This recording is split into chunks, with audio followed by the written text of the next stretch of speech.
साहेबराव फदाड, आमच्या मधल्या बंधूची निर्गुणपणाने वाळू संदर्भात हत्या झालेली, त्यातील 2 आरोपी वैभव भोपळे आणि पवन बकाल हे आरोपी झालेले आहे।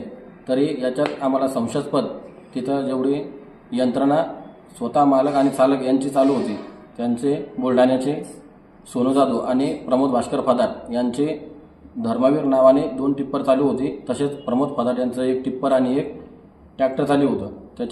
त्या अनुषंगाने आमच्या भावाची हत्या, त्यांचा काही संबंध आहे का पोलीस प्रशासनाने तात्काळ शोधून काढावा आणि त्यांना सहआरोपी करावी ही अशी मागणी आहे। आणि आम्ही जेव्हा तहसीलदार साहेबांकडे गेलो असताना, तहसीलदार साहेबांना निवेदन देत असताना तहसीलदारांनी साहेबांना मला आमच्या भावाची हत्या का झाली आणि तुम्ही वैभव सरोदे यांच्यावर थडीचा आरोप का नाही लावला, आणि त्याला मी विचारले तहसीलदार साहेबांना, जसा आमचा भाऊ इथे ठार मारला तुम्ही अहवाल आणि पंचनामा का नाही केला, त्यांनी मला सांगितलं तुमचा भाऊ तिथं का गेला, अशी उडवडूची उत्तर दिली। आणि तहसीलदार साहेबावर माझी विनंती आहे की त्यांना सदोष मनुष्यवधाचा गुन्हा दाखल करावा। माझं नाव अनुराधा उमेश फदाड आहे।